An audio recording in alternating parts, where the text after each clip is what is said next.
dou um certo grau de satisfação, um pouco mais de firulas na arquitetura e tal, mas não teve força para continuar. Entendeu? Até hoje, o movimento da pós-modernidade não conseguiu, durou décadas, mas não conseguiu ser um projeto que estabeleceu na cabeça dos arquitetos no mundo todo. Tá? Tem obras muito interessantes da pós-modernidade. Não sei se vocês já examinaram essas obras, entendeu? Mas não conseguiu vencer, né? Por algumas razões que não é o caso de discutir agora. E o que veio depois da pós-modernidade? Veio uma busca por novos valores, né? Que ainda não entrou no processo de grandes definições. Entendeu?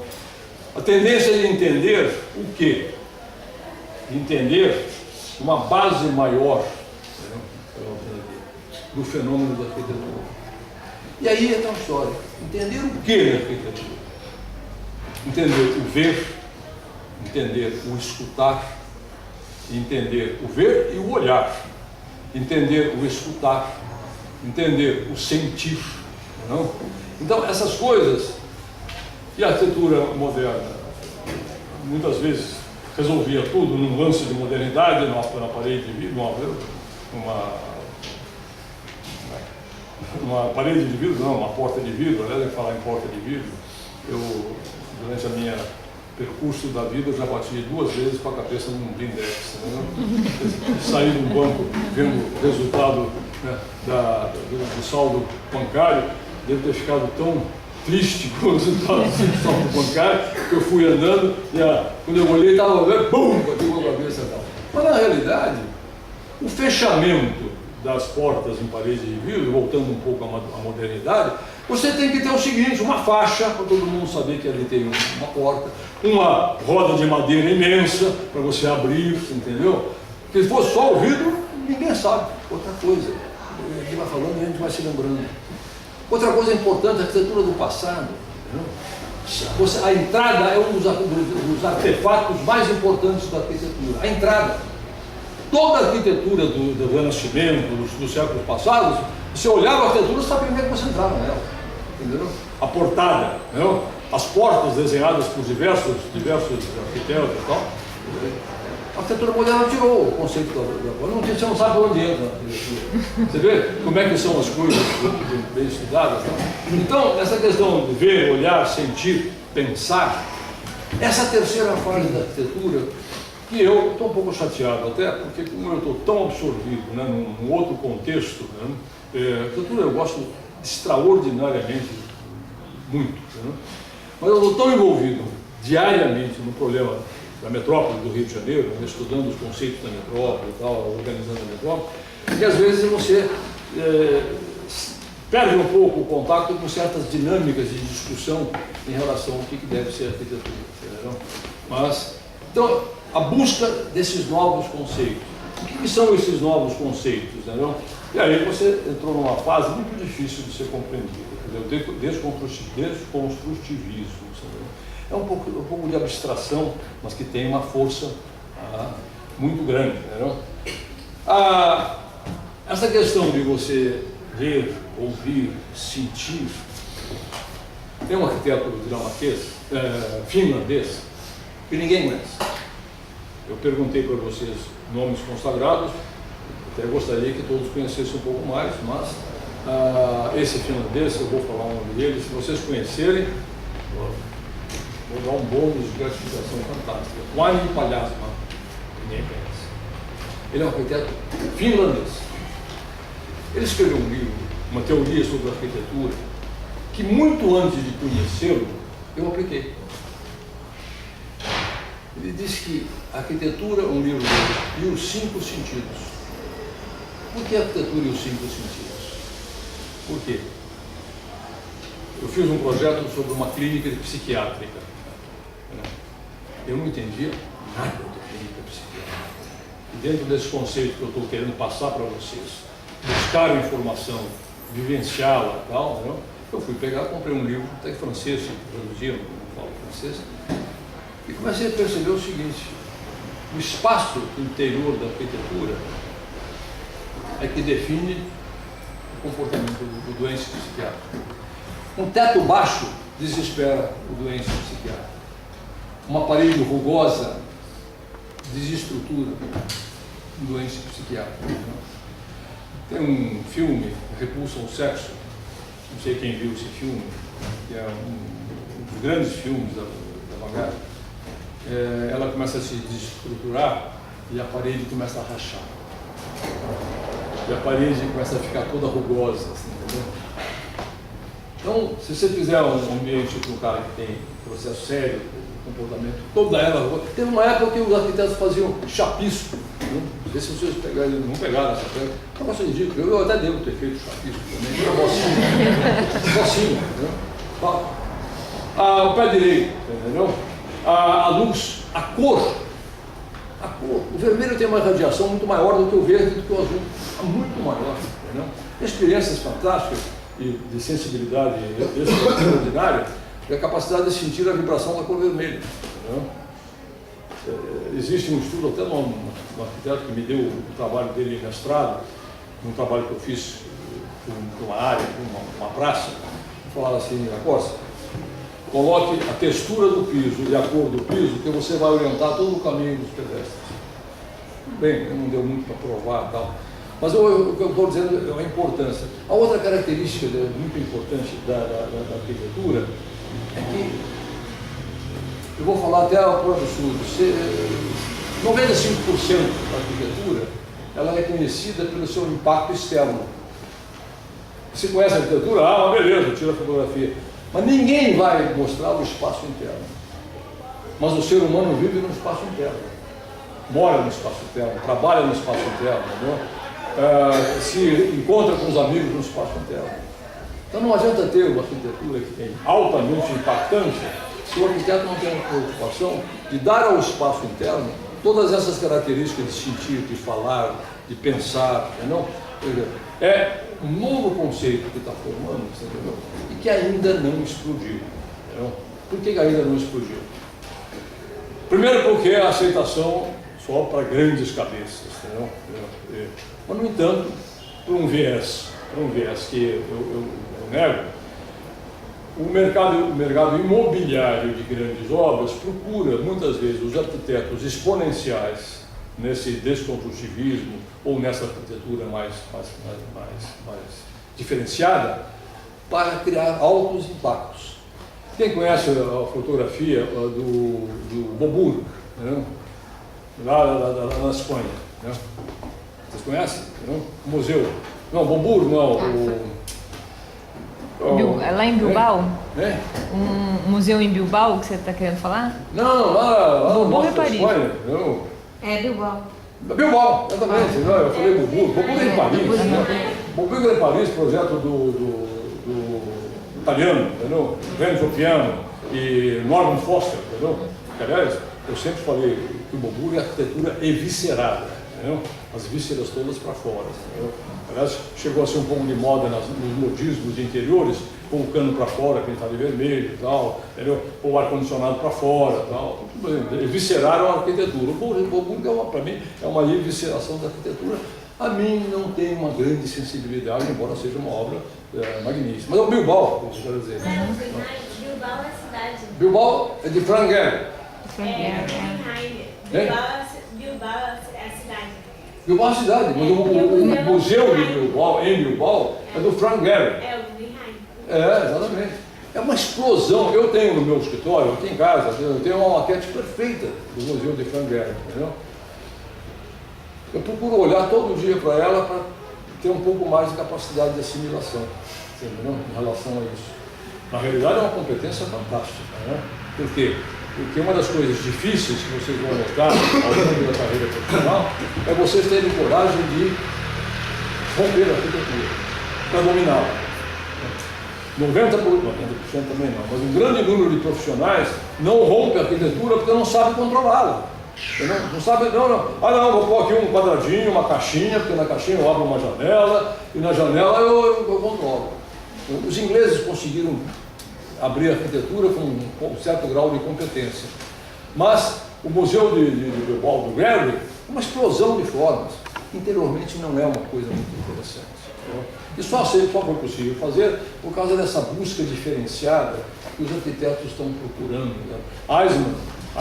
Peter Eisman, né? Fez uma arquitetura e todos eles muito influenciados pelos conceitos filosóficos, entendeu? Derrida, entendeu? Todos esses grandes filósofos que entraram nesse conceito do ser, do estar, do ouvir, do falar, entendeu? Tem um desses filósofos, quem é que é? Acho que é o próprio Saussure, não é Saussure não. Agora não me lembro quem é. Que ele fala o seguinte: o arquiteto, ao projetar tanto o interior como o exterior, tem que olhar tantas vezes para o objeto, até que o objeto começa a olhar para ele. Entendeu? É uma forma dele dizer o seguinte: o objeto começa a fazer o aspecto do retorno, entendeu? Para que você compreenda aquilo que você está propondo. O objeto olha para você. É difícil a gente começar a materializar um pouco esse pensamento. Mas os caminhos novos, do meu modo de ver, e provavelmente vocês podem entrar neles com muito trabalho mesmo, buscam essa questão da associação um pouco mais da filosofia da vida com a filosofia da arquitetura. Entendeu? E, lamentavelmente, a maioria das arquiteturas são feitas, como dizia o Lúcio Costa, né? Sem a intenção formal. Costa definia a arquitetura como sendo construção com intenção formal. Entendeu? Note bem, era a forma externa. E Corbusier definia a arquitetura como sendo a dança maravilhosa dos sólidos diante da luz, debaixo da luz. Era a arquitetura debaixo das influências da luz. Mas ninguém falava do espaço interior, que é onde você fica deprimido, que é onde você fica achatado, que é você não, e é onde as coisas, é onde você vê as coisas mais. Porque quando você vê de fora, entendeu? Você está livre, estou no espaço exterior. Mas quando você vê de dentro, você é copartícipe daquele espaço. O que eu estou querendo dizer para vocês, em fundo, nada mais é, que não é fácil fazer arquitetura. Mas não é mesmo. E vocês podem fazer boa arquitetura, mas tem muito trabalho. Tem muita. Não é a pesquisa no sentido acadêmico, é a pesquisa no sentido entendeu? Quem gosta de marmelada é se lambuzar com marmeladas, entendeu? É isso que eu estou dizendo. Não é ler por ler, é ler para entrar fundo, entendeu? Tentar compreender aquilo, entendeu? Fazer aquele negócio do que eu mandei o aluno fazer o furinho para olhar o espaço que cada aluno criou dentro da igreja, para ele sentir o que foi a quantidade de luz que foi jogada ali pelo arquiteto, que deu aquele grau emocional a uma centena de pessoas que frequentam a igreja. Isso é uma fase que nós estamos passando no mundo todo, entendeu? Ela é mais difícil de ser compreendida, entendeu? Tem uma arquiteta fantástica, ela é iraquiana, ela é naturalizada inglesa, e ela é um potencial, chama-se Zaha Hadid. Olha, eu já vi muita publicação, muitas obras da Zaha Hadid. Algumas é difícil de você entrar um pouco no mérito. O potencial criativo dela, todos esses aspectos que você está analisando aqui. Tem uma outra coisa interessante, é que a busca do espaço arquitetônico, a informática está ajudando muito. Ela está ajudando muito. Todo o projeto do Gehry, todo, então, o projeto do Gehry para Bilbao, né, que é aquele museu, né, fantástico, não tinha equações para calcular as estruturas. Não existia. Aliás, eu vou dar uma de Gehry, isso é besteira, né? Só para vocês entenderem. Eu projetei uma igreja aqui para São Gonçalo, uma igreja batista. Lamentavelmente não foi construída, por uma série de razões, inclusive pelo custo. Eu era tão irresponsável que eu projetava, não fazia uma avaliação específica de que aquilo ia custar. E uma congregação batista, que não tinha tanta riqueza assim e tal. Eles fizeram um esforço, começaram a fazer as fundações, começaram depois acharam que tem que fazer uma igrejinha no nosso alcance e tal. Mas o projeto está lá e eu levei para um arquiteto, para um engenheiro para calcular. Era uma estrutura de cascas de concreto. Cascas não, placas de concreto que formavam, né, uma cúpula assim, e com aberturas chama-se Voltwerke, em alemão. Aí ele olhou, falou assim, eu não sei. Um calculista famoso. Né? Oh, quem você me recomenda? Ah, leva para o fulano porque ele faz isso para você. Levei para fazer o cálculo completo. Talvez seja por isso também que o dono da igreja, o pastor da igreja lá, esperou o resultado dos cálculos, o cálculo não vinha e tal. Aí ele veio para o segundo calculista e ele falou assim, olha, é difícil, não é fácil. Eu vou ter que fazer o seguinte, eu vou ter que calcular todos os esforços e depois vou armar em todas as direções. É como se você for calcular uma viga e não souber calcular. Se você calcula uma viga de apoiada, você tem os ferros passando, né, para distensão, atração embaixo, entendeu? E em cima apenas condução. Por quê? Porque ela tende a fletir. Se você armar uma viga de apoiada cheia de ferro em cima, né, ruim da competência. É um erro que as marquises caem. O sujeito arma às vezes por baixo e a marquise cai. Você tem que armar tensionado no esforço que ela vai fazer para esticar o ferro que está prendendo, né? Lá em cima. Aí o cara falou assim, eu vou ter que, olha, vai ser muito cara essa estrutura, porque eu vou armar nessa direção, vou armar naquela direção, vai ser uma enxurrada de ferro. Ela não vai cair, ela vai ficar muito pesada. E eu estou mostrando, olhando o seu projeto aqui, você tem uma leveza fantástica. Aí eu levei um cara que lamentavelmente hoje está um pouquinho com problemas, né? Está velho, essa tal. Um grande amigo meu, um sábio fantástico. Ele falou assim, não sei, mas sei como chegar lá. Pegou, foi para a escola de engenharia do Lago São Francisco, ali no Rio, tem um laboratório de mecânica de concreto e tal. Fez um modelo reduzido de plexiglass dessa estrutura, desse tamanho. Armou, fez pesos de chumbo em toda a superfície da igreja, pendurou chumbos, e cobriu a maquete de plexiglass de extensômetros. Extensômetros é o que a ponte Rio-Niterói mais tem. Toda a ponte Rio-Niterói está cheia de extensômetros. É uma placa que é colada na estrutura e tem um circuito elétrico. Entendeu? Qualquer deformação da estrutura altera o trajeto do circuito elétrico e acusa, por bem ou por mal, entendeu? Então, eles vão lá, vão ver se está rompendo, se está rachando, ou se é um esforço, passou uma carreta de 100 toneladas, entendeu? Aí o extensômetro baixou. Então, né? Colou os extensômetros todos e calculou todos os esforços que aconteciam naquela placa. E formulou uma equação para resolver. Só que não contrataram o trabalho dele, mas eu tenho a publicação do trabalho dele numa revista técnica de engenharia para mostrar como é que foi o que foi feito no Bilbao do Guerra. Né? Ele começou com croquis, que é outra coisa que eu não abro mão com vocês. O computador é uma máquina fabulosa para desenvolver o processo. A transmissão do pensamento ainda é de croquis. Gary fez esse museu fazendo o croquis inicial. Depois ele faz uma maquete palpável e vai mudando, chama os arquitetos, muda daqui, quando consegue, cria um modelo novo, não está bonito assim, está bonito assado, tal, blá, blá, blá, e depois chama um bando de engenheiros para fazer equações que possam calcular aqui. Para mostrar que a mente liberada do arquiteto nos valores atuais precisa da existência da tecnologia que existe hoje no mundo de vocês. Bem, eu quero fechar isso, que no fundo, o que eu quero, o meu propósito, é responsabilizá-los pela profissão de vocês. Cada um de vocês é responsável se vocês vão cursar bem, cursar medianamente, entendeu? Porque não vai depender de ninguém, vai depender exclusivamente de vocês. E o trabalho que vocês vão ter que buscar é cotidiano e diuturno, em turma disso.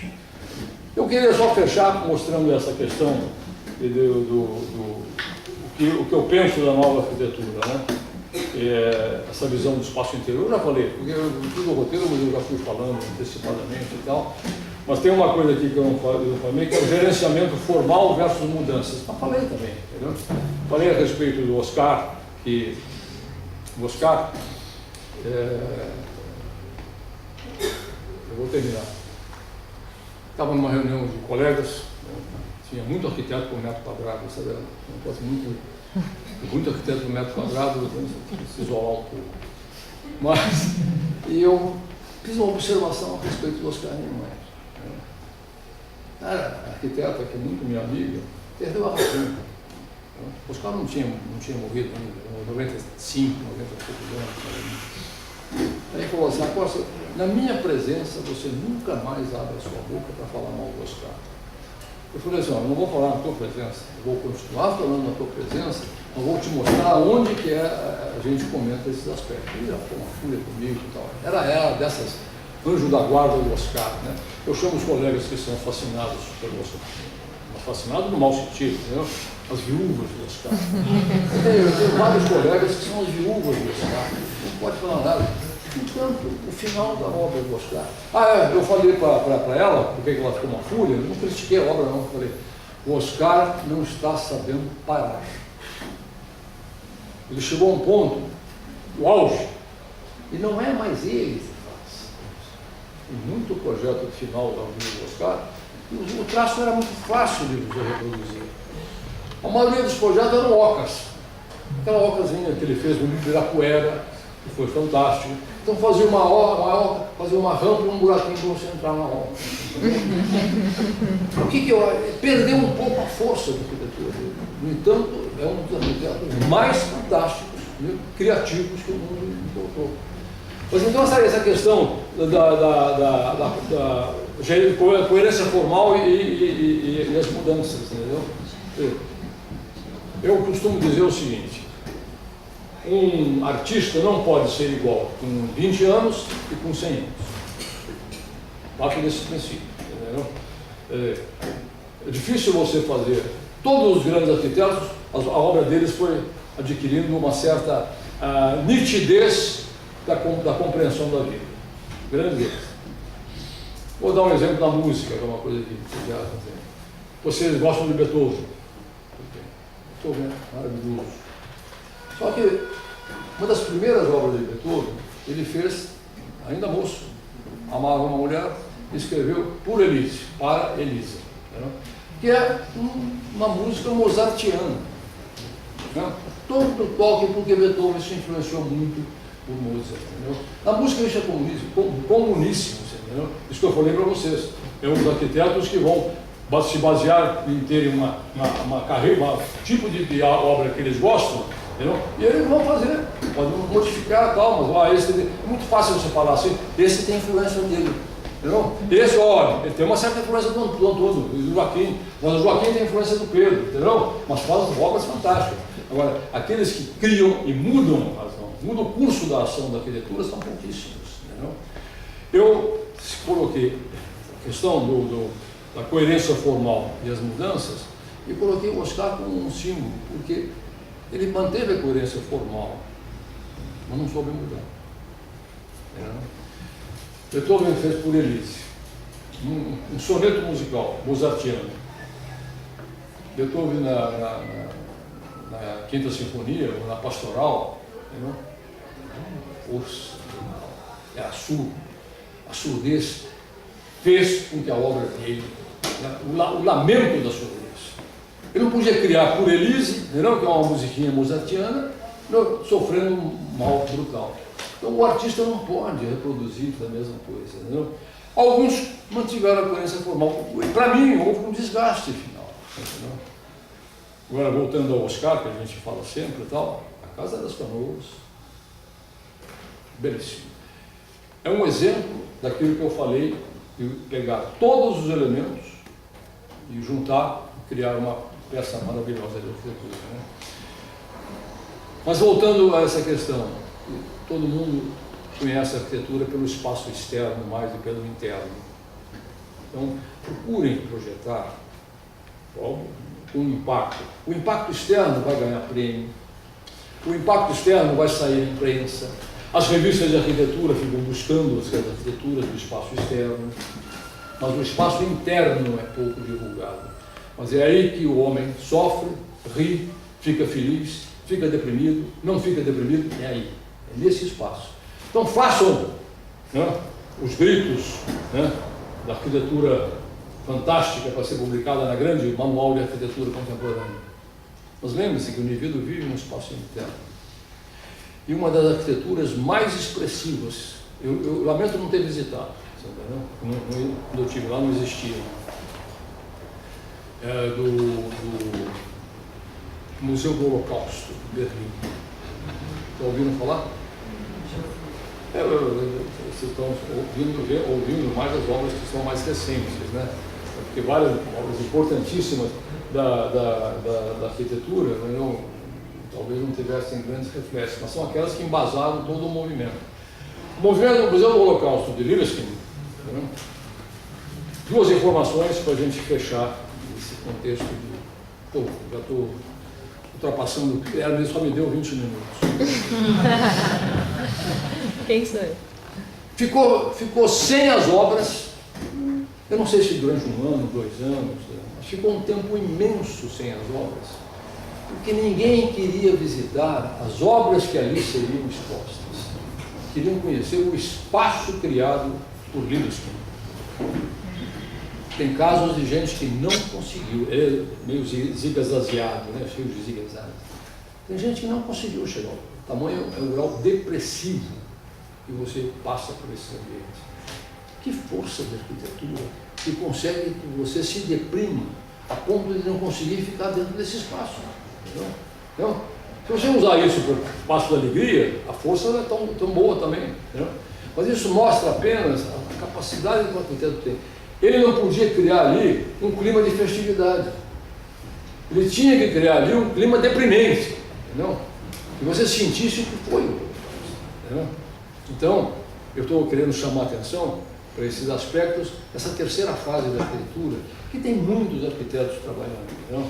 Tem o Eisenman, tem o Libeskind, tem o Zaha Hadid, tem o Cristiano de Potsampark, que fez aquela obra aqui na Barra, que todos vocês já viram aquela obra aqui na Barra, do Potsampark. A Cidade das Artes. Aquilo é um crime contra a obra dele, porque aquilo é uma arquitetura que não tem o mínimo espaço para ser implantada. Aquela obra do Cristiano de Potsampark devia ser um terreno 20 vezes maior e ser apreciada de longe. Colocaram num espaço que era rodo, era onde o tráfego fazia o rodoviário para ir embora. Ninguém vê o museu, ninguém vê de longe, né? E não consegue nem sentir a multivariedade espacial que ele tem, entendeu? E o Cristiano é um excelente arquiteto, Cristiano de Potsampark. Jean Nouvel, entendeu? Um cara fantástico também de arquitetura. Bem, recomendação final ou não? Vocês vão falar para você, aquele cara está pensando que dá-me conselho agora, qualquer negócio aí, só porque ele tem 79 anos, vai querer dar conselho na gente, não é isso. É que eu estou falando para vocês que vão se formar. Né? Então, a única coisa que eu posso dizer para vocês é que sejam persistentes. E a persistência implica o cotidiano da busca da informação da arquitetura. E busquem os seus vieses, porque vai aparecer uma Ronchamp na vida de vocês, vai aparecer uma Casa da Canoa, dos Carlinhos Maia, vai aparecer que romperam com aquele ciclo da igualdade, entendeu? Talvez não precise aparecer o ciclo do Mies van der Rohe, a pureza belíssima dele, os edifícios altos, vidro, pureza, tal, alumínio, tal, talvez não tenha. Outras arquiteturas podem falar mais alto. E não deixem de também olhar Frank Lloyd Wright, entendeu? E o monumento número 1 foi designado nos Estados Unidos como o monumento arquitetônico número 1 dos Estados Unidos, mas mundialmente é um dos monumentos mais expressivos, que é a Casa da Cascata, entendeu? De Frank Lloyd Wright. Entendeu? Meus caros, muito obrigado por ouvirem, escutarem, entendeu?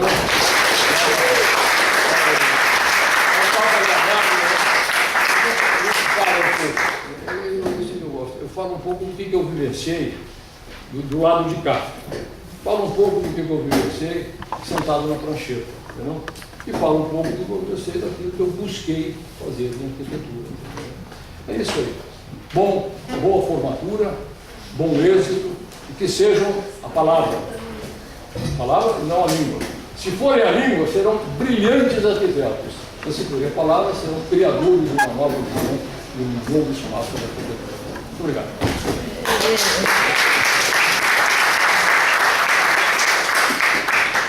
Não, tem que agradecer. Alguém quer fazer alguma pergunta? Aproveite. Essa Vamos aí. visão de todos os lados, e com essa